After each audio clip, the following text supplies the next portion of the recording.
Thank you, Madam Speaker. You know, it was great we had this long discussion, and now we are finally coming down to a vote. But everybody should know there's a very good reason marijuana is illegal.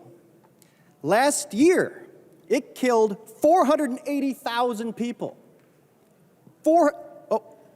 Never mind, that's tobacco. Sorry. All right. 140,000. Marijuana killed 140,000 people last year. Oh, alcohol. Sorry. Got my numbers mixed up here. Oh, 500. It's got to be 500. This is a dangerous illegal substance. We must ban it. We cannot let it be legal. 500 people died. Oh, that's Tylenol. We are talking about a substance with no lethality. The time for marijuana prohibition is over, and it's been over for quite some time. The war on drugs was an abject failure that put tons of people in prison based on faulty reasoning and faulty science. And it hurt communities who definitely didn't deserve it. We fixed a lot of those problems over the years. We've moved in the right direction. It's essentially decriminalized in this state, but it's still not legal. 53% of Minnesotans agree that we should end marijuana prohibition. 68% of Americans agree we should end marijuana prohibition. And in that same poll, and with the Minnesotans, only 36% opposed. 36%. Which tells you there's a significant amount of Republicans that think it's about time we end marijuana prohibition. Prohibition has worked about as well as it did when we did it with alcohol in the early 1900s. When you prohibit something, you make it criminal, and that only benefits the criminals. It doesn't help anyone. It enriches them through violence. They don't call the Consumer Reports Bureau to report they got some bad weed. They go and shoot them. But if they could go in a safe environment where the product is safely tested so they don't have fentanyl, it's completely non-lethal. When you see any death where marijuana is involved, there's always something else. There's always something else, because you cannot die from THC alone. That doesn't mean it's a safe substance we should encourage, just like alcohol. We shouldn't say, everybody go out and get hammered. This is great. Go smoke weed. That's not what we're saying. What we're saying, this shouldn't be illegal anymore. And only 36% of Minnesotans disagree. That's a sizable amount of Republicans who believe marijuana prohibition should be over. And a lot of people will say, well, marijuana's a gateway drug, because when we look at heroin addicts or anything, they always start with marijuana. If that's the logic for what a gateway drug is, alcohol is certainly a much more dangerous gateway drug. Almost every single person who eventually finds themselves addicted to heroin started with alcohol. And before that, you know what else is a psychoactive drug that could be a gateway drug by that definition? Caffeine. And if you look at our desks, we got a lot of drug users around here. So it doesn't make any sense to call it a gateway drug. But you know what makes it a gateway drug? Do you know what makes it actually dangerous? Is prohibiting it. Because then when you have to go down the street alley and buy your little dime bag of weed, that puts you in a place where somebody might be selling heroin. They might be selling Adderall. They might be selling a litany of incredibly dangerous narcotics, some of which can be prescribed by a doctor. But if they can go into a store and get greeted by a nice man who's like, hey man, how you doing today? We got some sativa here, indica. That is where you want somebody to be doing this non-dangerous substance and acquiring it there rather than going in the alley. If we put it in a safe retail environment where it's tested and we ensure that it's just cannabis, it's not laced with fentanyl, it's safer. And it's not a gateway drug. Now, the next most common criticism is that we don't have a roadside test, and that is a valid criticism. There is no roadside test. That is very, very concerning. However, we don't have a roadside test for opiates. We don't have a roadside test for cough medicine. We don't have a roadside test for a litany of things, like just sleep deprivation. But those are still available at your drugstore. So, that doesn't mean we just ignore that problem, because that is a real problem. And that's why this bill puts $10 million. I think we can juice that number a little more in conference, I hope. But it puts $10 million to drug recognition enforcement police officer training. Because if a police officer pulls somebody over, gets them out of the car, thinks they're intoxicated, they have bloodshot eyes, they're glassy, but they all say they have them do the breathalyzer and they're not drunk on alcohol, well, they'll still run a sobriety test. They can get somebody with the proper training to come down and test them whether they're going to be safe behind the wheel. We already do that for cough medicine and the like. We can do that for cannabis, and especially legal cannabis that's been tested and proven to be safe. And the majority of Minnesotans have already used cannabis, over 50% easily. It's available for the people who want it.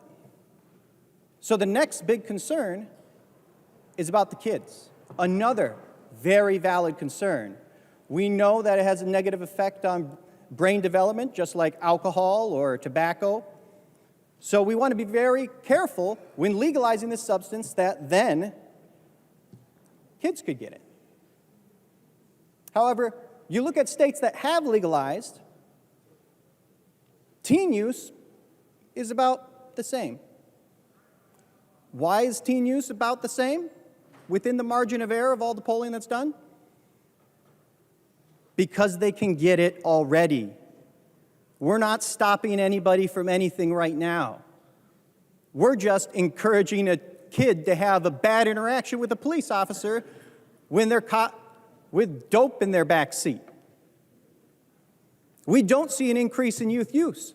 And if we did, yes, that would be a great concern to all of us, regardless of what side of this argument you're on.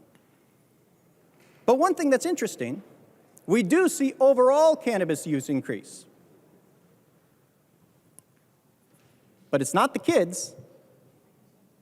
It's all of you people. It's the boomers who then feel comfortable to go, I did this when I was a teenager, I'll go ahead and try it today. And what's the difference between a 65-year-old going to get a joint instead of a glass of scotch? I would argue the joint is the safer choice. And last session, we legalized intoxicating THC already. Right now, if you want to go get high on THC, you can walk literally, 3 blocks from here to the BP on the corner, get yourself a little bag of hemp edibles, which have intoxicating THC in them already. You know what we haven't seen is a rash of people who are high all the time that can't drive and an increase in accidents. It's here now, and the hemp industry has demonstrated that they can do it safely. So what's the public policy benefit of doing this? There's only one public policy benefit, and that is the elimination of the black market, which still exists. That takes care of the crime we see associated with drugs, and it also makes it so it's not a gateway drug that leads people on the dark path of addiction. However, on the flip side, so I've kind of gone after people who are against this. There's some people who say marijuana is not addictive. It certainly is addictive. You can see that everywhere. Any serious person can see that. But compared to other addictions like alcohol, well, at least the marijuana addiction is not going to kill you, but it's still harmful. Now, this bill has a lot of work to do, which is why it's going to go to conference. But it's undeniably the right path. That's where the evidence shows And if you want to say people vote with their actions, 68% of Americans support this, 53% of Minnesotans support this, and I guarantee you it's higher now. When I polled my district, I had 81% support cannabis legalization. 81%. I didn't think it would be nearly that high, but that was just 2 years ago. So what do we need to do to make this bill better? And I have to say Representative Stevenson has been incredibly helpful to work with. We've moved quite a ways. He's taken some amendments like the DRE funding for the drug record enforcement officers that a lot of people over here would like to see. He's limited from 5 pounds, which is just a catastrophic amount, as we saw when it was presented in committee, down to 1.5 pounds. We've made some good strides on this bill. It's working its way. Now, I've already talked about, through the amendments, the biggest problems that I see. And that's the licensing system, the woke ideology in here, because Minnesotans want legal weed, but they don't necessarily want all the politically partisan bells and whistles you're tacking onto it. My hope is we can minimize those in conference committee.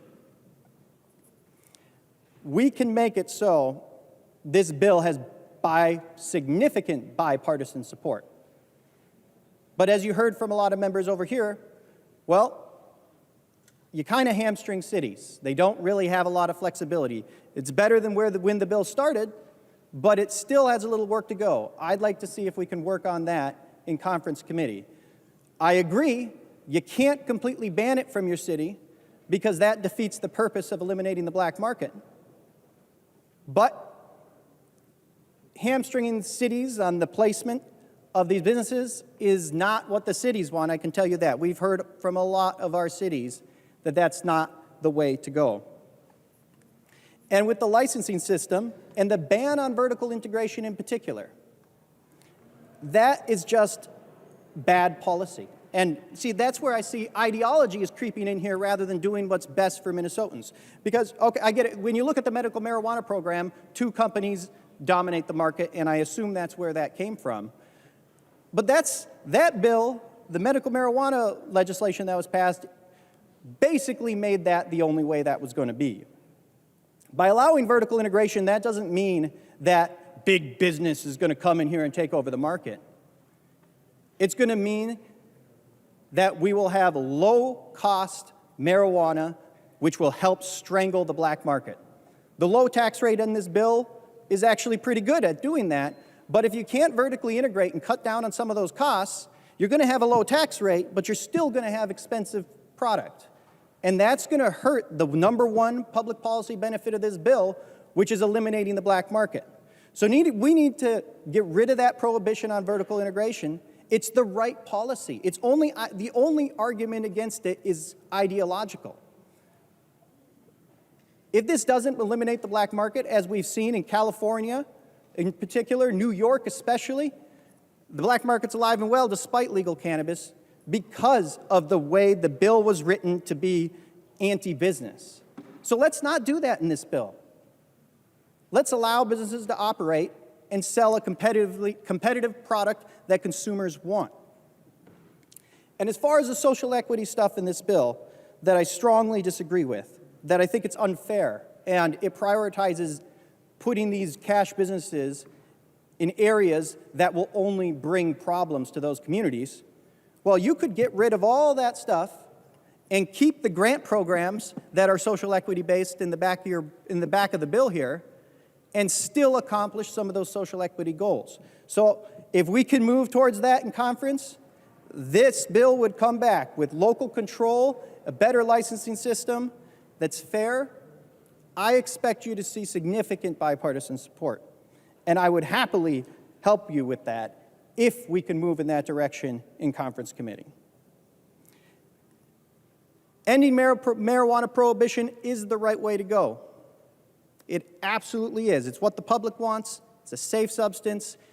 And the prohibition now only benefits criminals.